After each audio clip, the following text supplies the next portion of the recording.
Alright, so today, or I should say tonight, we have a System 3 MPU, which was modified to work with System 4 ROMs.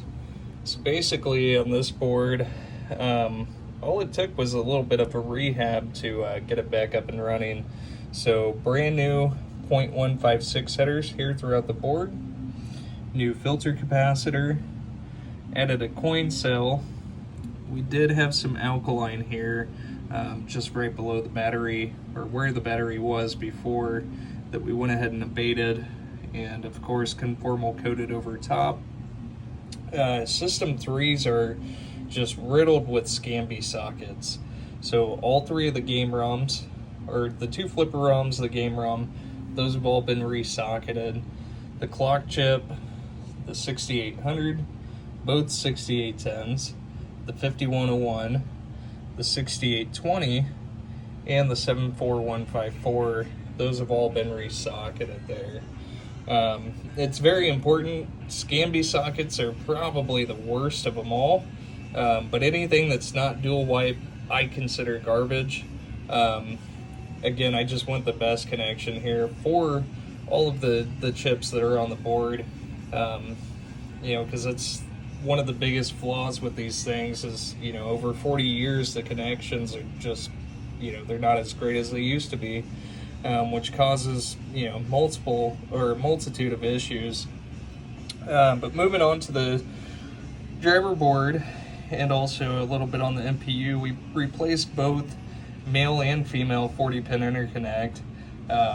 If your tech's not doing that, you need to find a new tech. These boards, especially this 40-pin interconnect, is one of the main issues on any of these boards. So it's important to always swap both male and female sides of that 40-pin interconnect. We did add a blinking LED, new 0.156 headers here throughout the driver board as well. As always, replace the filter capacitor. We had one bad TIP 102 here, as well as a 2N4401. This one here was very loose and actually broke off just by wiggling it one time. I had went to bend it up and it was extremely loose, so I just replaced that. We had another one here and also another one here in the special solenoids, these two here actually had alkaline that were on the tabs of it, so I just went ahead and swapped those out for safe measures. We had I believe this is a 2N6122, which we replaced with a TIP 31C, which is the equivalent. And then we also had a missing TIP 42C here in the lamp matrix area.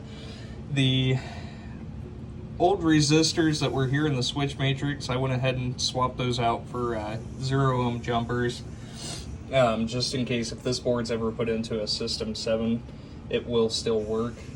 But on the MPU, I did want to notate, we do have an AMI 6820.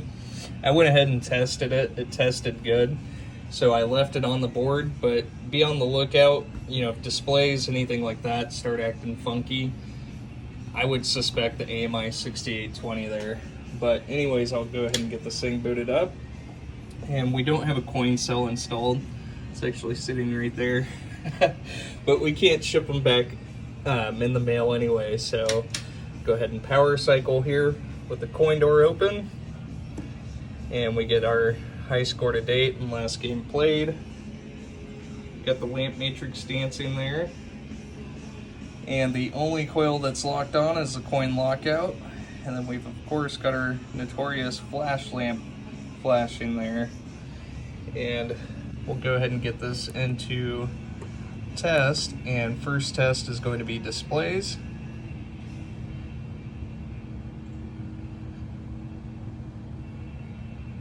And those are all working correctly. And into all lamps. And as you can see, all those are working correctly. and into the solenoids. So the flipper relay comes on, allowing access to ground there for the flipper coils. What the hell is that? Sorry, ADD.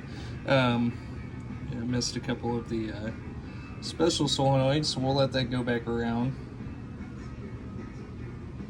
But like I said, solenoid 12 was not firing at all, and as you can see, it is now. Into the special solenoid. So the earlier game ROMs tested 2, 1, 3, 4, 5, then 6, and those were all computer driven. And we will test these all by the switch, and those are all working correctly. And last test on this board is going to be switch test. So we'll go through diagonally, testing both rows and columns. This one, I need to repin this damn header again. Sorry. And then the last switch in flash is switch 48. So we are 100% back up and running for you. So like I said, I've got the coin cell holder here on the board. So all you want to do is just get yourself a CR2032 and pop that in there. Or if you like, you can actually install NVRAM here in place of the 5101. I unfortunately don't stock those at the moment. I may in the future, but other than that, everything is good to go. Thank you so much.